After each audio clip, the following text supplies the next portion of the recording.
আমি একটা ব্যাংক থেকে টাকা নিয়েছি, আমি নেইনি, আমার কোম্পানি, যখন আমি ছিলাম না, ছিল অন্য কেউ, সেই লোক, সেই দায়িত্বপ্রাপ্ত লোক পলাতক, মামলা আছে তার নামে। আমি গেছি যাতে আমার উপরে বোঝা না চাপে, কোম্পানির লসটা হয়, ব্যাংকের লসটা হয়। তাকে বহুভাবে হ্যারাস করা হয়েছে, চাপ প্রয়োগ করা হয়েছে।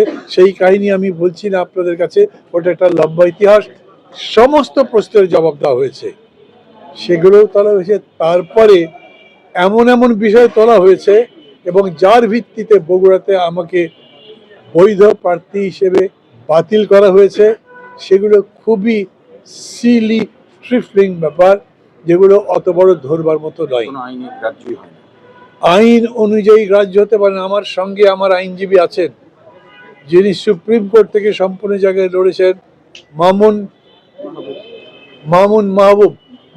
মাহবুব অ্যাডভোকেট, সুপ্রিম কোর্টে প্র্যাকটিস করেন। উনি আজকে এখানে এসছেন, উনি যুক্তি দিয়েছেন এখানে এই জায়গাতে অ্যাকোমোডেশন আছে। প্রার্থীদের বাদ দেওয়া নির্বাচন কমিশনের কাজ নয়, যারা যেখানে কাজ করবে, বরঞ্চ তাদেরকে অ্যাকোমোডেট করা, তাদেরকে বৈধ করে নেওয়া, তার সুযোগ দেওয়া, সেটাই কাজ।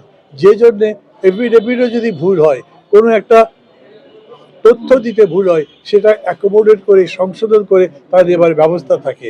কিন্তু কেউ কোনো দলের কোনো অংশ আমি দেখতে পাচ্ছি রীতিমতো তার উপরে হস্তক্ষেপ করছে।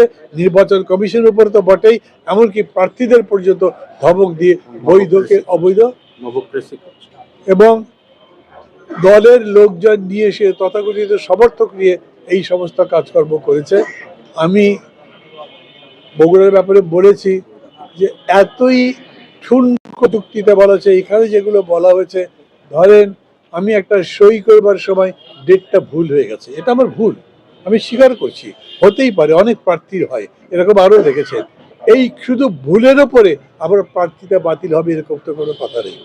একটা মামলা 1976 সালে হয়েছে, আবার সহকারী অভিযুক্তর ফাঁসি হয়েছে, কর্নেল তাহের। এরপরে সেই মামলা রিট্রায়াল হয়েছে, সেই মামলাতে প্রমাণিত হয়েছে যে না, মামলাটা ভুল ছিল এবং তার প্রেক্ষিতে আমাদেরকে দেশপ্রেমিক ঘোষণা করা হয়েছে। তখন কোর্ট নথি চেয়েছে, কোনো নথি কোনো জায়গাতে নাই। এই কারণে আমি সেই মামলার উল্লেখ করিনি, সেটাও একটা কারণ হিসেবে বলা হয়েছে। যদি বলা হতো তারপরে ওটা লিখে দেন, ওখানে লেখার জায়গা ছিল, লিখে দেওয়া হতো। ইনকাম স্টেটমেন্ট আমি ইনকাম ট্যাক্স রিটার্নই দিয়েছি, আর এক জায়গায় দিয়ে ভেবেছি দুই জায়গায় লিখবার দরকার নেই। এই কারণে এটা অবৈধ বলে ঘোষণা করা হয়েছে। মানে জোর করে এই কাজগুলো করবার ফলে। জি, বগুড়াতে আমি জোটের প্রার্থী অবশ্যই কি হবে তাতে আমি জানি না। আমি অ্যাপিল তো নিশ্চয়ই করব এবং আমি এটা বিশ্বাস করি যে এই অ্যাপিলে আমি জিততে পারবো। তারপরে আমরা তো আর জোটের প্রার্থী হিসেবে নমিনেশন পেপার দিই না, আমরা দিয়েছি দলের পক্ষ থেকে। তখন আমি চিন্তা করব ব্যাপারটাকে কি করা যায়। আমার দলের লোক যেমন আমাকে চায়, আমি মনে করি এই জায়গা থেকেও সেরকম রিয়াকশন আমি পেয়েছি। একসাথে দুইজন বলে আমি বুঝতে পারছি। আপনি যে ঢাকায় মনোনয়ন নিলেন, এটা কি আপনার এককভাবে দলের পক্ষ থেকে নাকি আপনাদের? এইটা একেবারেই আমার নিজস্ব সিদ্ধান্ত। যখন হয়েছে কি, আমি যেখানে ঘোষিত হয়েছি দেখলাম যে সেখানে বিএনপির আরেকজন প্রার্থী দিয়েছে এবং তাকে চিঠি দেওয়া হয়েছে। আমি কোনো কনফিউশন হয় যদি এখানে তাদের সিদ্ধান্তের কোনো পরিবর্তন হয়, আমি এখানেও একটা জমা দিয়েছি। কিন্তু মজার ব্যাপার হলো, এখানেও ব্যাপক মানুষ আমাকে বলছেন আপনি এই জায়গায় করেন, যেহেতু ওখানে করতে পারছেন না। অপশন দুটো, আমি দুটোতেও করতে পারি, এরকম তো নয় যে আমি দুটোই করতে পারবো না।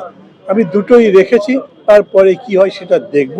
কোনো অধৈর্য হচ্ছি না, কারণ আমি কোনো সরাসরি অভিযোগ করছি না, কিন্তু আবেদন করছি নির্বাচন প্রভাবিত হয়, নির্বাচনের স্যাংটিটি বিঘ্নিত হতে পারে, তার নিরপেক্ষতা ক্ষুণ্ণ হতে পারে, এরকম কোনো কাজ থেকে আমাদের সবার বিরত থাকা উচিত।